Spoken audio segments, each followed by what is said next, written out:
वाकई में मुकुल, पता है बातें भूल जाती हैं, यादें याद आती हैं। बहुत ही परफेक्ट लिरिक्स है इस गाने के। बिल्कुल सुरीली यादें। लेकिन जो गाना तुमने गाया ना अम्मी, हाँ, ये जो फिल्म है इसका डायरेक्टर कौन है पता है तुम्हें? बिल्कुल पता है। जिन्होंने 1 2 का 4 4 2 का 1 जैसी राम लखन मूवी भी हमें मतलब देखने का मौका मिला सिर्फ उनकी वजह से। बिल्कुल सही।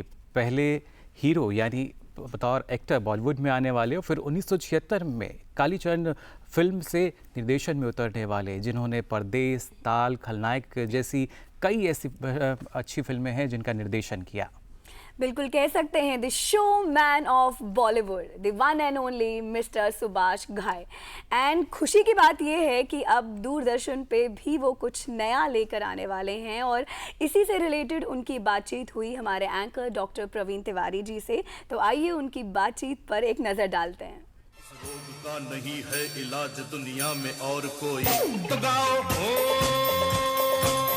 You know him. Now meet him. Listen to his stories. A living legend. Distinguished filmmaker. The showman of Indian cinema. Subhash Ghai. नमस्कार दोस्तों। भारत एक ऐसा देश जहाँ ज़्यादातर युवा जो है वो फिल्मों से बड़े प्रभावित रहते हैं, फिल्मों में जाना चाहते हैं।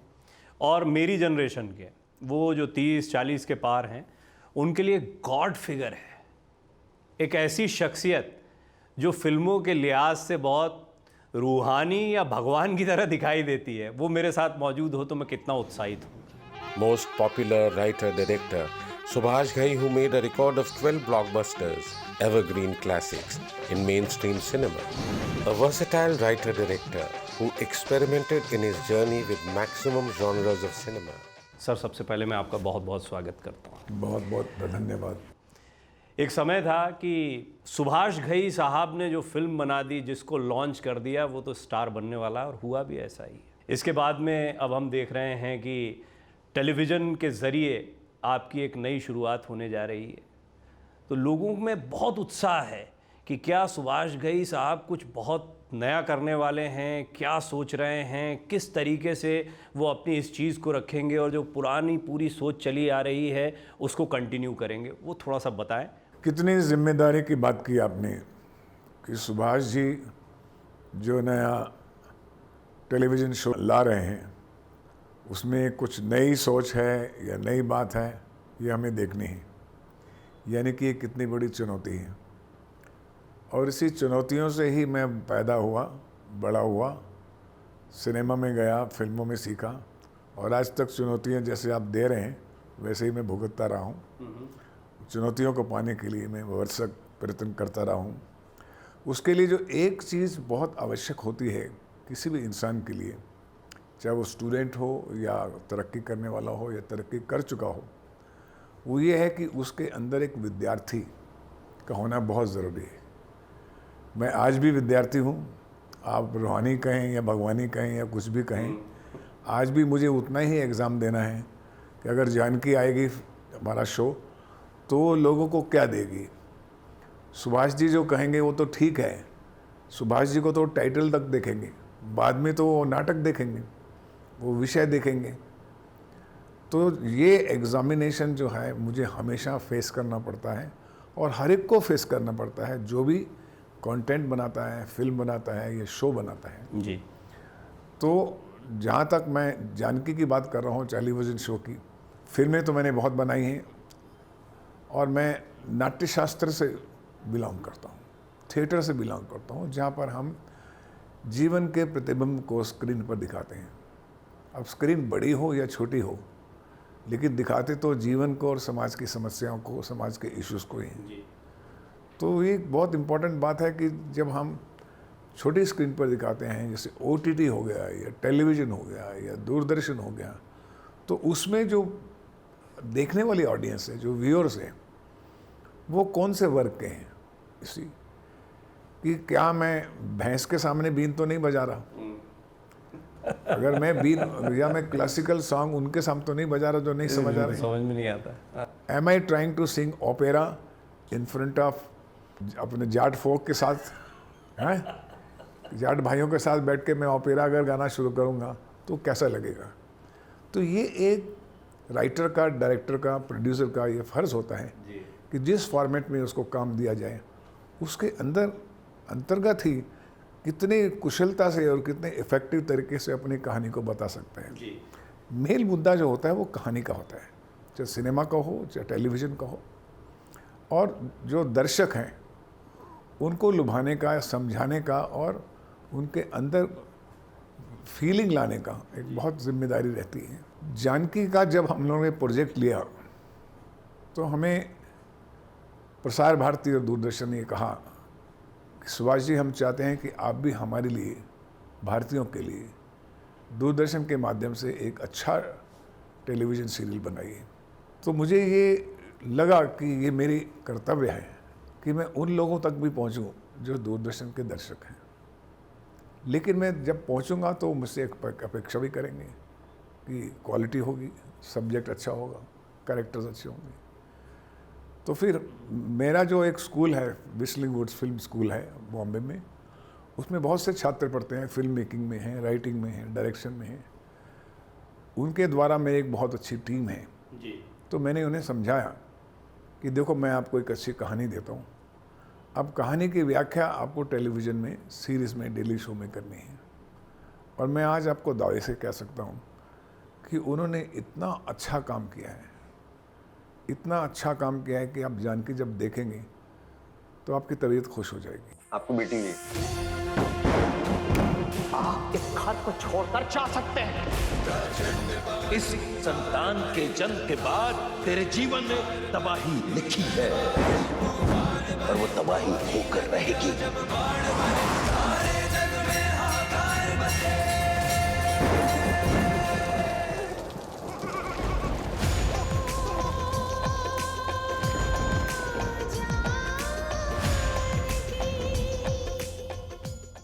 आपका एक अंदाज है, वो देखकर समझ में आ जाता है कि ये घई साहब का काम है। जानकी में वो कैसे रिफ्लेक्ट हो रहा, वो भी तब जब आपके छात्र उसको तैयार कर रहे हैं आपके मार्गदर्शन में। जानकी की कहानी का जो विस्तार है वो मैंने एज ए क्रिएटिव प्रोड्यूसर हर एक टीम से एक एक सीन डिस्कस किया है। जानकी के अंदर ही मैंने 6 और 7 गाने लिखे हैं, कंपोज किए हैं और म्यूज़िक दिया है। तो जानकी एक खाली शो नहीं, मैं ये समझता हूँ कि हमारे दर्शकों को अगर आप म्यूज़िकली या कविता के थ्रू कोई बात समझाते हैं तो उनको दिल को जल्दी भर देती है। क्योंकि हम भारतीय लोग एपिकल लोग हैं, हम रामायण, महाभारत, कालिदास, भाषास, इनकी कविताएं पढ़ते हैं, इनकी काव्य दृष्टिकोण से उनको देखते हैं। लेक्चर सुनना ज़्यादा हमें अच्छा नहीं लगता, लेकिन अगर गीत के द्वारा आपने कहा हर कर्म अपना करेंगे ए वतन तेरे लिए, तो आपके लिए दिल में आपको छा जाएगा। तो संगीत का प्रभाव भी बहुत आवश्यक होता है। और मेरी टीम ने कहा कि सुभाष जी, आपको इस शो में गीत और संगीत जो है इसकी जिम्मेदारी आप लीजिए, बाकी जिम्मेदारी हम लेंगे। भाई 7 साल के बाद मम्मी पापा बन रहे हैं हम लोग। पहला तो ना बेटा ही होगा। कृष्णा नाम कैसा रहेगा?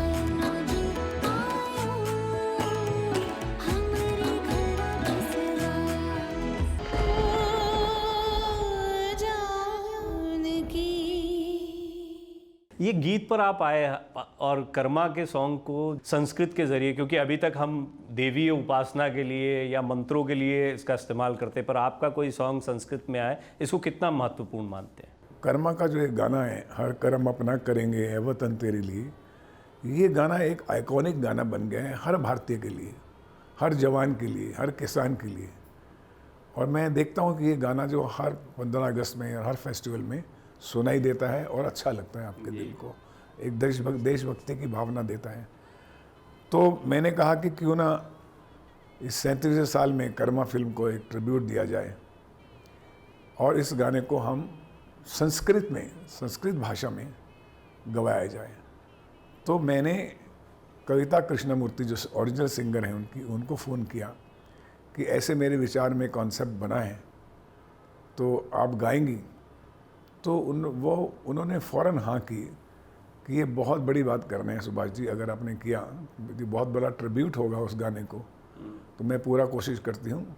और उन्होंने बेंगलोर में बैठ के भी ये रिकॉर्ड किया और उनके जो मित्र हैं डॉक्टर रजानी जयराम, उन्होंने इस गाने को ट्रांसलेट किया, फिर मुझे भेजा उन्होंने। आप संस्कृत में हिंदी का गाना ट्रांसलेट करना, उसमें राइमिंग भी वैसी होनी चाहिए, उसकी भाषा भी, मीनिंग भी वैसी होनी चाहिए।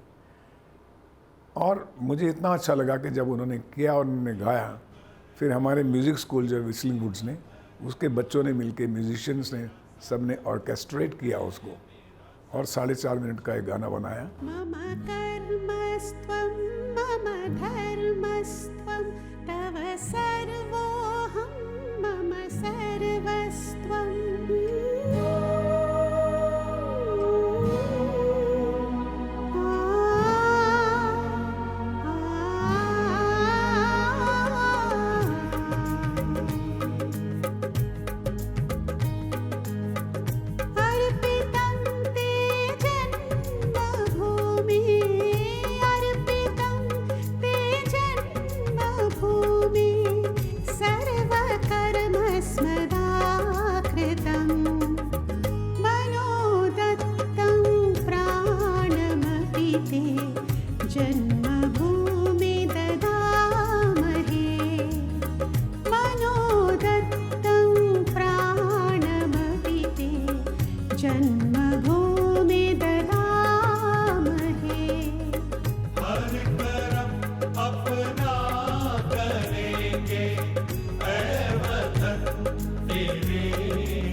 जब ये गाना सुनेंगे आपको संस्कृत के लिए प्रेम जागेगा।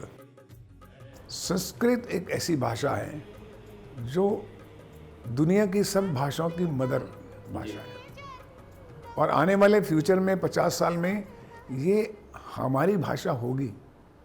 आप देखिए कि आज हम रोज गायत्री मंत्र गाते हैं, पढ़ते हैं, ओम भूर्भुवः स्वः तत्सवितुर्वरेण्यं भर्गो देवस्य धीमहि यो न प्रचोदयात्, लेकिन उसका मतलब नहीं समझते और ना कोशिश करते हैं कि हम उसका मतलब समझें। ये एक बड़ी दुर्भाग्य की बात है कि भारतीय होने के नाते भारतीय संस्कृति की भाषा संस्कृत जी, वो हमारे बोलचाल में या हमारे गीत में नहीं आ पाती, ये उभरी नहीं। जबकि हमारे पूरे भारत में हर भारतीय के, किसी भी प्रांत के, हर भारतीय के मन में, दिमाग में, रूह में ये भाषा बसी हुई है। एक और बहुत दिलचस्प पहलू है आपके काम का, वो ये है कि आपको शोमैन सिर्फ ऐसे ही नहीं कहा जाता कि बड़े बड़े स्टार्स आपकी फिल्मों से निकल गए, इसलिए भी कहा जाता है क्योंकि बड़े बड़े सेट्स के साथ आपने काम किया।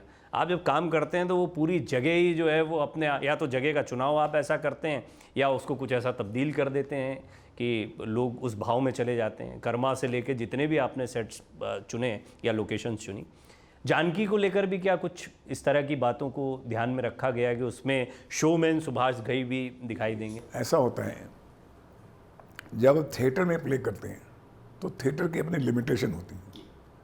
उस थिएटर के अंदर आप आग नहीं लगा सकते, आप समुंदर नहीं दिखा सकते। सिनेमा में आप दुनिया भर की चीज़ दिखा सकते हैं, आप ब्रह्मांड भी दिखा सकते हैं, आप ईश्वर भी दिखा सकते हैं, आप कुछ भी कर सकते हैं। बिकॉज थिएटर जो है वो पूरे हॉल में आपसे बहुत बड़ा है और जो टेलीविज़न है वो आपसे छोटा है। फर्क है। थिएटर में बैठ के आप 70 mm साउंड, एक स्केलेबिलिटी, एक बड़े सेट्स, भव्य दृश्य में आप महसूस करते हैं कि हम कश्मीर में बैठे हैं, हम इस जगह में हैं, हम समुद्र में हैं, हम बारिश में हैं। इसलिए उसकी कहानी की जो व्यापकता दृश्य से दिखाई जाती है वो सिनेमा कहलाती है। तो सिनेमा का एक अपना प्रिविलेज है जिसके अंदर आप थिएटर में अंधेरे में आपको बंद कर दिया जाता है, आपसे पैसे ले लिए जाते हैं और आपको कहा जाता है अब 3 घंटे इसको देखो, 2 घंटे देखो। जबकि टेलीविज़न में है, आपको छोड़ दिया जाता है आपकी इच्छा पे, आप काम भी करते रहे और टेलीविज़न शो भी देखते रहे। तो टेलीविज़न जो बात है वो एक अपने तरीके से संकीर्ण स्क्रीन हो जाती है, छोटी स्क्रीन हो जाती है।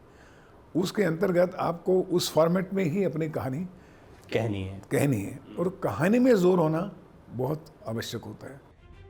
ये संतान श्राप है। मेरी हिम्मत कैसे हुई मेरे ही घर में खड़े होकर मेरे बच्चे के बारे में उल्टा सीधा बोलने की? तेरा ये क्रोध ही तेरी बर्बादी का कारण बनेगा। अगर आपको हमारे होने वाले बच्चे में खतरा महसूस हो रहा है, आप और जीजा जी इस घर को छोड़कर जा सकते हैं।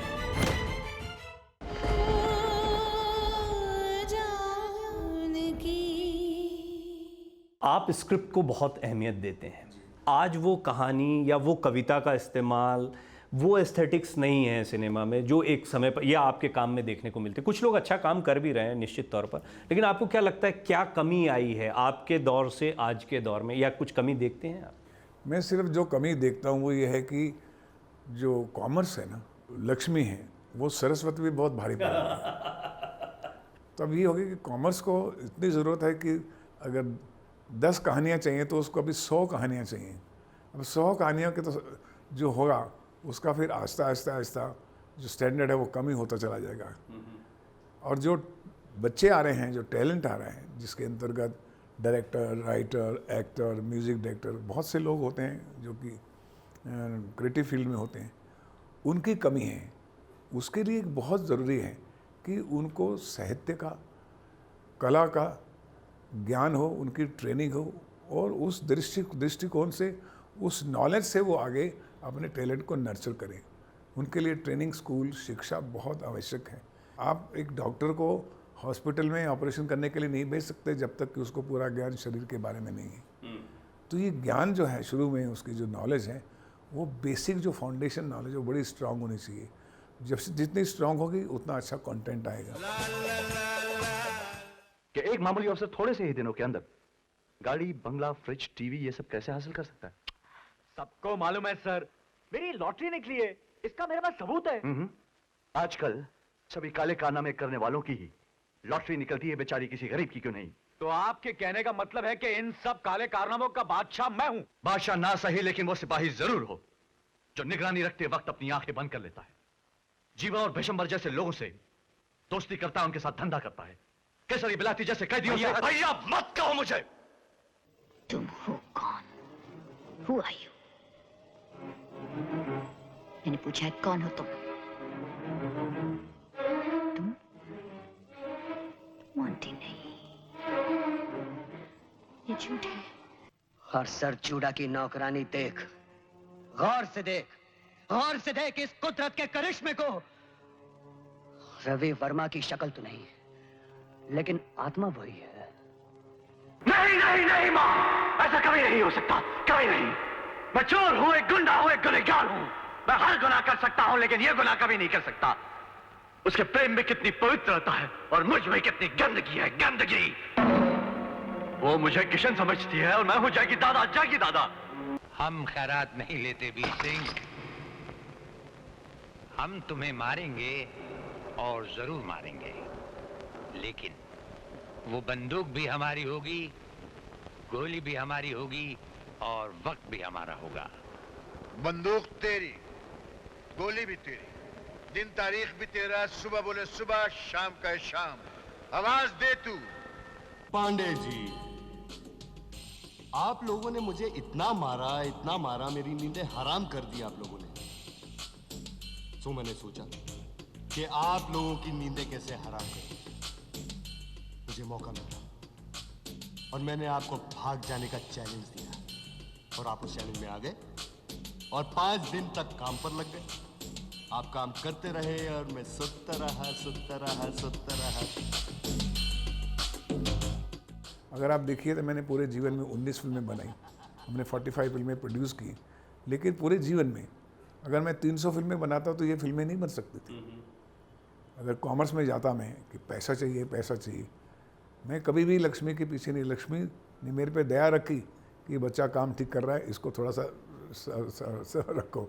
बड़ा पर्दा जो आपने खूब खेला उस पर, छोटा पर्दा जिस पर आप खेलने जा रहे हैं, लेकिन अब और छोटा हो गया है। अब तो लोग जो हैं वो मेट्रो में बैठे हैं, बस में बैठे हैं, तो भी पर्दा साथ में चल रहा है, मोबाइल लेकर चल रहे हैं, डिजिटल। आज मोबाइल का पर्दा है। अब ये डिजिटल वर्ल्ड ने कंटेंट की भरमार तो कर दी है, उसकी क्वालिटी पर कितना असर किया, या आप इसको कितने बड़ी अपॉर्चुनिटी के तौर पर देखते हैं यंगस्टर्स के लिए, आपके स्टूडेंट्स के लिए? देखिए, मोबाइल का सबसे बड़ा जो फायदा हुआ है, मोबाइल स्क्रीन का, हर बच्चे को अपॉर्चुनिटी है अपना क्रिएटिव काम दिखाने की। एक गरीब से गरीब गांव का बच्चा भी अपनी तरह से एक छोटी सी कहानी 10 मिनट की, 5 मिनट की बना सकता है। पहले ऐसी अपॉर्चुनिटी नहीं थी। तो it is a great blessings.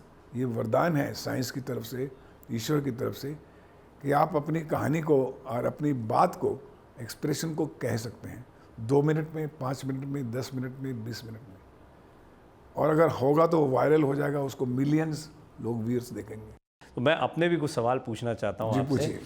ये इतने एनर्जेटिक कैसे रहते हैं आप? मैंने आपका इंटरव्यू करने से पहले आपकी अभिनीत फिल्में, आपकी बनाई हुई फिल्में नहीं, जिसमें आपने एक्ट किया, आप हीरो थे, वो देखा, बड़ा आप उतने ही खूबसूरत अभी भी हैं जैसा उन फिल्मों में थे। एक लंबी जर्नी, एक अभिनेता, एक राइटर, सहायक निर्देशक, प्रोड्यूसर, आज स्टूडेंट्स के लिए काम करना, उनको नई अपॉर्चुनिटी देना, ये एनर्जी का राज क्या है, ये बता दीजिए मुझे। तो मेरा सवाल ये है। 3 राज होते हैं उसके।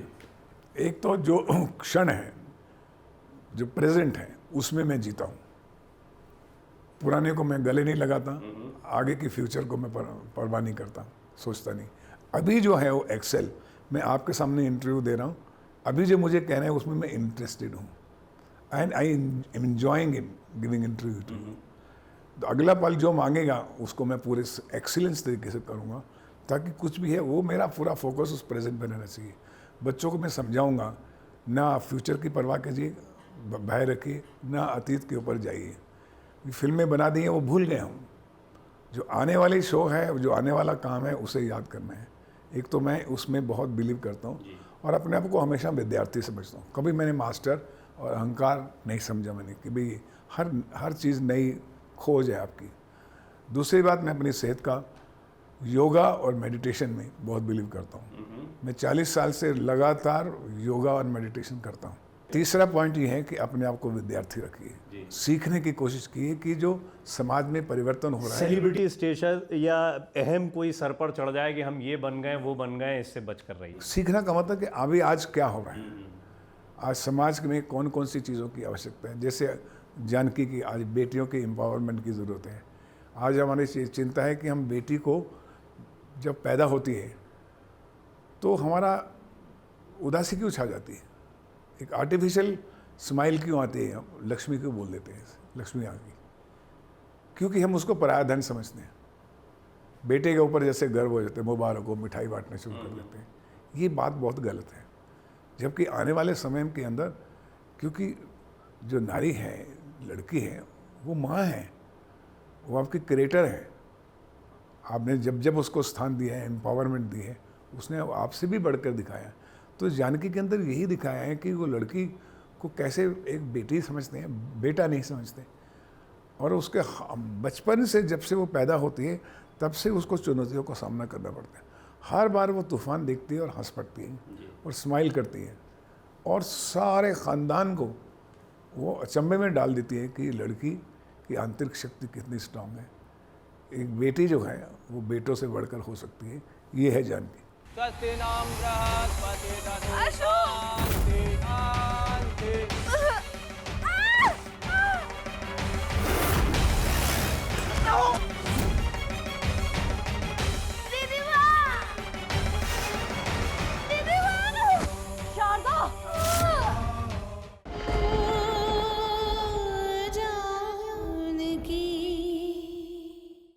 जानकी में निश्चित तौर पर यह भी दिखाई देता है कि किरदार में आपने अपने जीवन में जो आचरण किया या आपने जैसे जीवन को देखा है, उसको भी उस कैरेक्टर में डालने का प्रयास किया है।